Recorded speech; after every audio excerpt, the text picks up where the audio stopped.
ভাষা নেই। শান্তির জনপদ হিসেবে পরিচিত আমাদের এই গৌরবাজার শহর আজ খুন রাহাজানির শহর হিসেবে পরিগণিত হচ্ছে। আমরা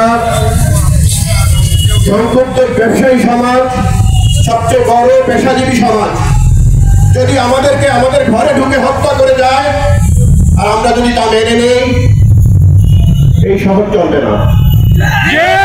ঘুরে দাঁড়াতে হবে। আমরা প্রশাসনের সর্বাত্মক সহযোগিতা চাই। এই খুনিরা কেন এখনো পর্যন্ত গ্রেফতার হলো না?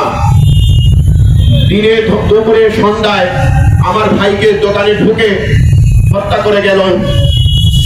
দিন বের হয়ে গেল, 2 দিন বের হয়ে গেল, আমার ভাই এখনো ভাইয়ের হত্যাকারীরা গ্রেফতার হলো না। আমাদেরকে মানববন্ধনের ডাক দিতে হয় হত্যার প্রতিবাদে। যদি গ্রেফতার হতো তাহলে আমরা ভাবতাম যে আমরা বিচার পাবো। আমরা সন্দিহান গ্রেফতার হলেও বিচার হয় কিনা। সংক্ষুব্ধ ব্যবসায়ী সমাজ, আমরা কথা দিচ্ছি আপনাদেরকে, যদি শাহ ফজলুর রহমান রুবেলের হত্যার বিচার না হয় আমরা রাস্তা ছাড়বো না। একটা হত্যা আরো অনেকগুলো হত্যাকে টেনে আনে, ডেকে আনে, সাহস বেড়ে যায় সন্ত্রাসীদের। সন্ত্রাসীদের সাহস বাড়তে দেওয়া যাবে না।